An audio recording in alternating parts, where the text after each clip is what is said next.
Hello, I'm Corey and welcome to episode 22 of Flips, Flaps, and Folds. Today's project is going to be a journaling insert, and it's a simple fold over that has 4 pockets. 1, 2, 3, and 4. And the back one is a lift up type flap. I found this pocket, well, I'm assuming it was one of the ones that was similar to something Sandy from Septeria 18 did, because I made this sample back in May of 2019, and I used it as a prototype, and obviously I tore it and changed it, but it was in a bin I recently found that had all kinds of various pocket type pieces in it, and so I used this as my sample to make this. And this was going to be the one that we made together in class, and I realized how hard it is to see on black. This one is a great project because, for many, because it uses cardstock and either pattern paper or your digitals. And it's relatively flat, super easy to make, great insert. You can even use it as a gift card if you choose to. But you can use file folder or index cards, not index cards, cards, like greeting cards type thing. And I made this sample using a file folder, and I realized after I'd made it how hard it is to see on black during a video. So I tucked that in here. I'm going to call it the sample, and we will make another one out of a lighter colored cardstock so you can actually see what we're doing. So this is the project, and if it's been done by somebody else, I apologize, and I imagine it has because it's relatively simple, but I'm just going to do it here. Oh, and before I forget, somebody was asking about the different stencils I use, and I'm going to zoom in just for a second so you can see this seriously cool one. It's just a variety of numbers, and Kerry Fellows from witchcraftdoyoudo.com, and that's not W-I-T-C-H, it's W-H-I-C-H, witchcraftdoyoudo.com. She makes these really cool stencils. Sorry, I'm angling it so you don't get that glare from the overhead. She has tons of them, and she's in Australia, so shipping is a bit spendy if you're in the US or maybe even in the UK, but so worth it. I love, love, love her stencils. So if you're looking for some stencils, give her a shot. She's got great ones. All right, I will pull this aside and we will get making.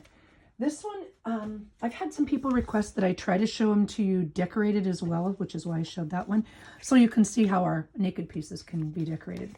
And again, you open it up just like you would open a greeting card, and there's a pocket on here. Where's my brick? Okay, there's a pocket on the front, or a side pocket on the front, and a side pocket on the inside cover. And then this one I did into a tuck, but you can do a tuck or a pocket or whatever you want. And then this back one is a flip-up envelope. So it's a full-size length envelope.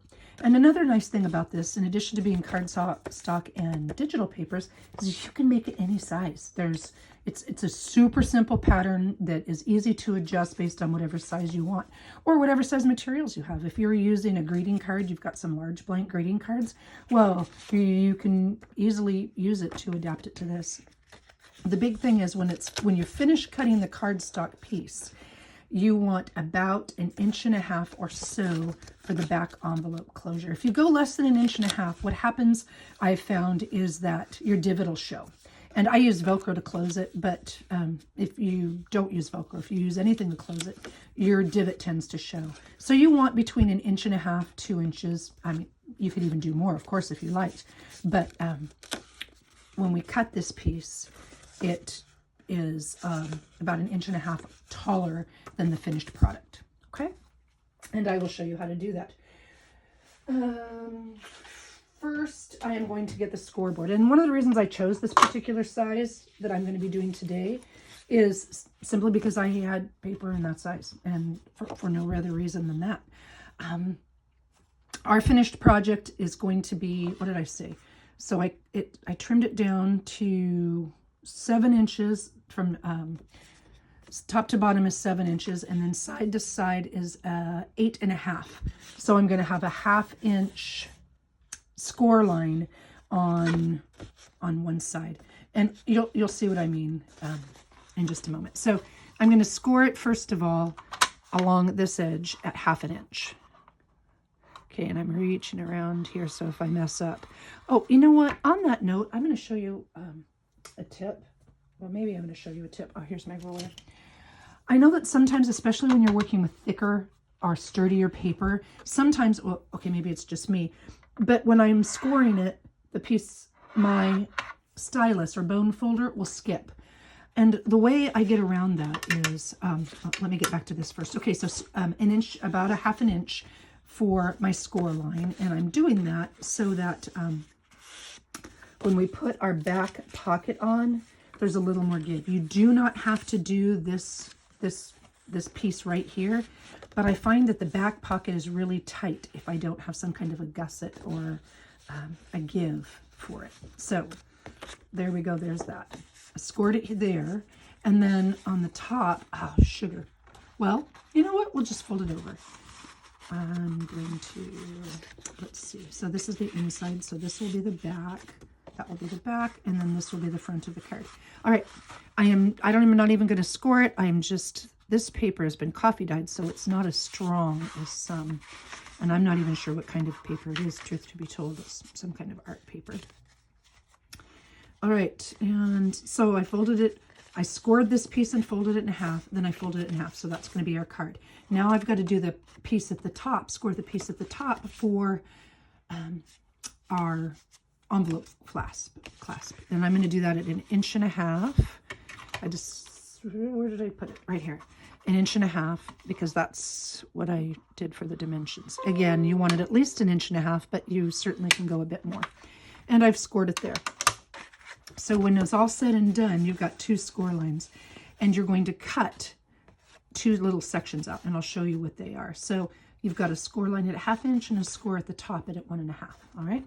I'm going to move this aside, and I am going to use just an old standard X-Acto knife. If you have a Fiskars trimmer with the blade where you can cut, you're welcome to use that, or you can use scissors. I like the ability, sorry, my voice has probably changed now because I sat down. I like the ability to have better control and see exactly where I'm cutting. And I apologize if you get any glare, but I'm going to turn my light just so I can see where I'm cutting. So as I open it up, this is my card, and I want this section in the back to stay because that is going to be my back envelope flap. So I need to cut off this top left side rectangle and the top, very far top right side little sliver of a rectangle. So I'm going to cut off those 2 pieces, and then I'll move that light out of your way. Now, a lot of us have and use this pen blade, but I find what happens is when I cut it, the release mechanism is right where I need to cut. So I just grabbed my old standard X-Acto craft knife, and I'm going to try to cut it. So again, it's just kind of tough to see around the pole, and I want to cut it. Oops, make sure that's tight. I want to cut it just to the left of the score line, or just on the inside edge of the score line. Okay, so I'm going to cut that there, and cut this here, and inevitably I have a little piece there. So here you go. You're going to cut off that top upper right section, and I didn't do a very good job of cutting just inside the score line, but that's okay. I can trim it up later. And then I'm going to cut the top left rectangle, and again I'm going to try to get it just inside that score line, but between the light and the pole it's rather tough to see. Okay, and again I'm going to try to cut just on the inside of that score line, and just then I get a neater cut. Another fold. All right, so you can see it's going to look like this when you are done with the trimming. And that is all the trimming that you need to do for the base. Let me grab a different pair of scissors. I feel like I cut straighter when I have a long pair of scissors. I don't know if that's true or if I just made it up, but I always feel like I do. So I'm going to trim this down where I didn't cut it perfectly before. And you know, maybe I'll wait until this is folded in and I can cut off that. There we go. That's the ticket. All right. So there, this piece is cut. And I like to have my envelope top these corners rounded. It just makes it feel more like an envelope. So I'm going to do that now while I'm thinking about it. You certainly don't have to. It'll work either way, but I'm going to round those. And I've got a little bit of ink on this, so I'll go ahead and ink that. And this is cardstock, but it's a thinner cardstock. It's not a super sturdy one. You can use, like I said, file folders or thicker cardstock or whatever you want. All right, and so I've got the bases of it cut, and it's essentially going to go like this. This is what it's going to look like when I'm done. And the next thing I am going to do is to cut little triangles off the hinge flap that I made on the far right side of my card. And the reason I do that is so that they don't show underneath the section that I'm gluing on for the pocket.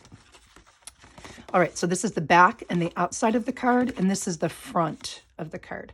I'm going to flip it over and work on the back. We're going to work on this section right here. And depending, like I said, I started with a 7 by 8.5 inch piece, but whatever dimensions that you want, all you need to do is make sure that you've got 1.5 inches or more for the top flap, and then about roughly 1/2 inch for your side flap if you're wanting a side flap.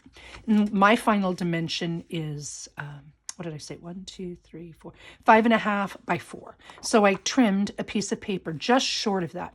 And the reason I trimmed it just short of that is when I fold this over, well, I made it too wide, but that's okay. I can fix that. When I fold this over, I want a little bit of a gap right here at the top. I think you can, maybe you can see it that way, yeah. Because I just find it easier to get in and out of the pocket. If I make the divot too deep, then when I fold the envelope closed, the divot will show. So when I'm putting it on here, I just make it just a smidge short. And this is also the reason I make this flap. If I glue this flat piece of, what's this stuff called?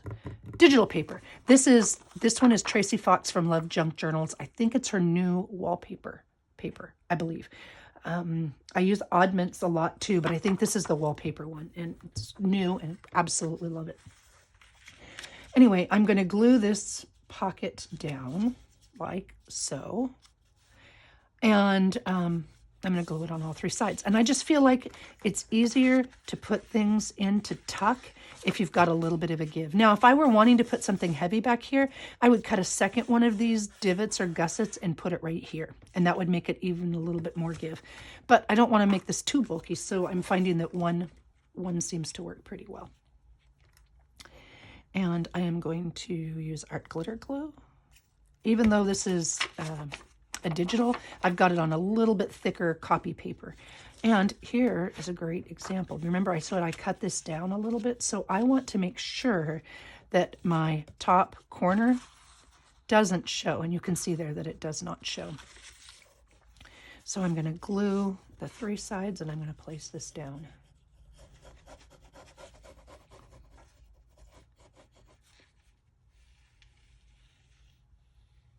I want to make sure I don't go up too high on this side right here. And a little bit of glue. All right. And I'm going to lay this on top of that hinged piece in here. Now, remember, I cut this in advance, and so maybe I didn't cut it perfectly. Well, and that's why I put the glue on the cardstock rather than the copy paper or the digital, because, oh yeah, look, you can see, I don't know if you can see it right there. I made it just a smidge too wide. Well, because I don't have any glue on that, I can come in and trim that off. If I'd glued this piece, it would have been more difficult to do. But because I put the glue on the cardstock that was staying put, I can come in and glue that and you know, just ink up this raw white edge where I folded it. All right. So this is the back pocket. Okay. Now, if you want to, you can put a piece of Velcro, which is what I like to do, right here underneath the flap in the center. And that holds this particular flap down. When I do these Velcro, I get the super thin dots, and I think I shared that in one of the videos. And I put them together on the card so that when I lay one down, it matches up with the other. I don't have to guess. And I want this to not show, and I want it to not be on the other side of the divot. So what I can do, okay, good, it's gonna work. Sometimes what I'll do is I'll cut this in half so that it fits here without impeding the ability to get in and out. But this one is deep enough that it works just fine. So I put the piece of Velcro there, push this down and make sure it's good to go. And I'm going to ink the top here. And this paper is really thin, and so I'm noticing that it tears a little easily, or it gets the cracks from using the bone folder. I just throw a little ink in there. I don't care that much.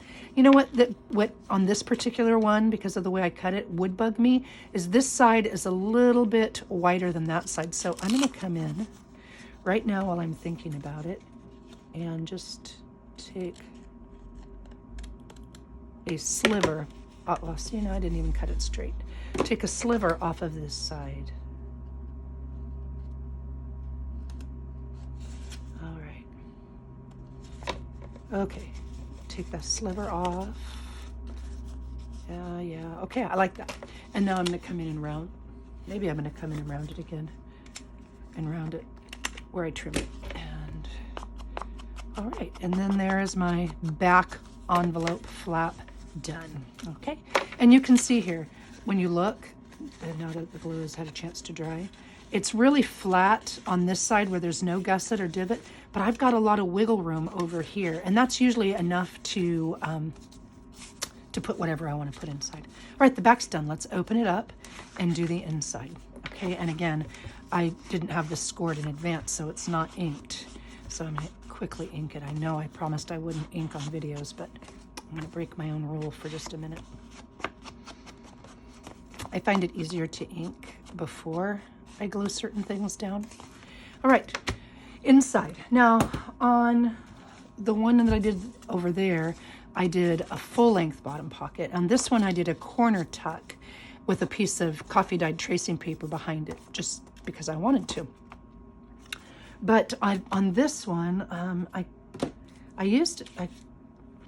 these are My Porch Prints bead digitals that I found that I had, and I really loved the colors and the way it looked with this Tracy's wallpaper. So maybe I'll use this. I just thought it was so pretty together. But maybe I want to do this, or I could do a full pocket on this side rather than tuck. Well, I did a tuck on the sample, so maybe I'll do a full pocket here. That's what I'll do. I'll just do a bottom pocket rather than a tuck. And to do that, this is where my end point is. I'm just going to put the glue down.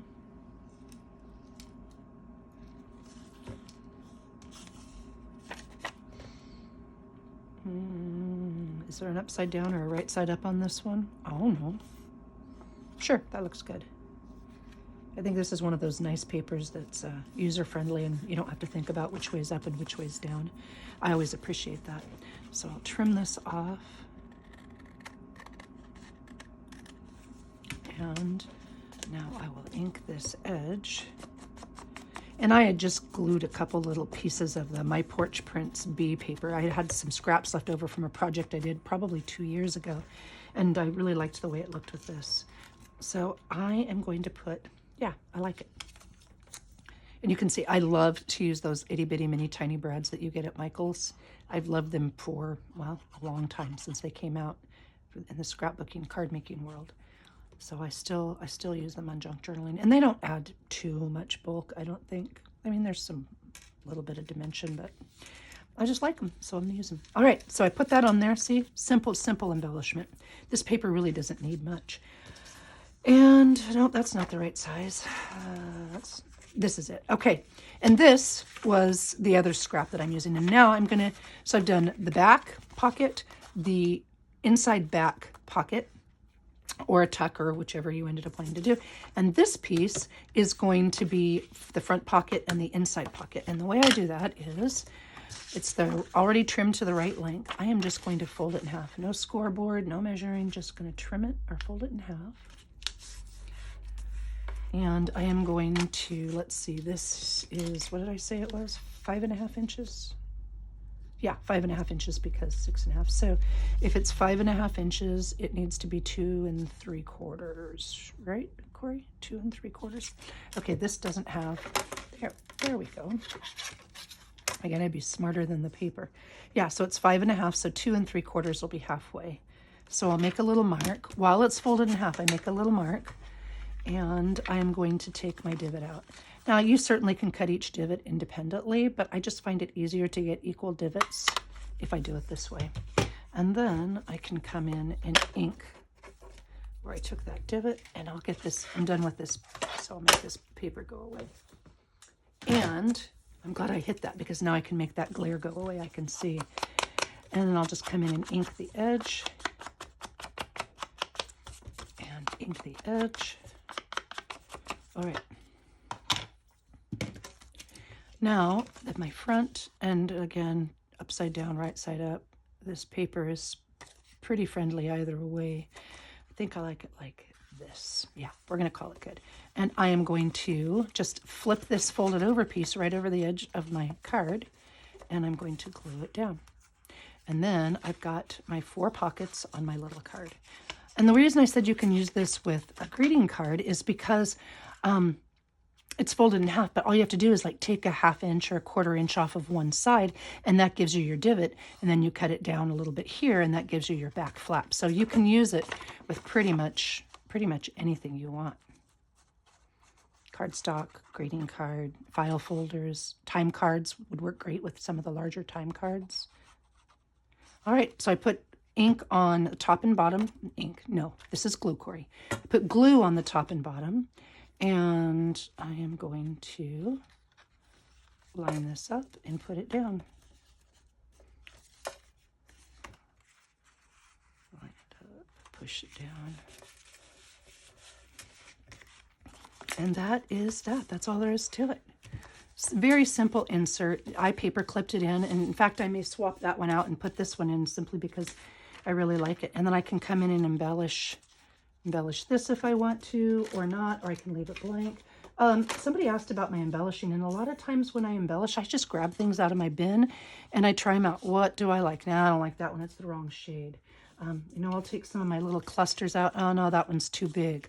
Or I just literally grabbed a handful and put them over on my work surface.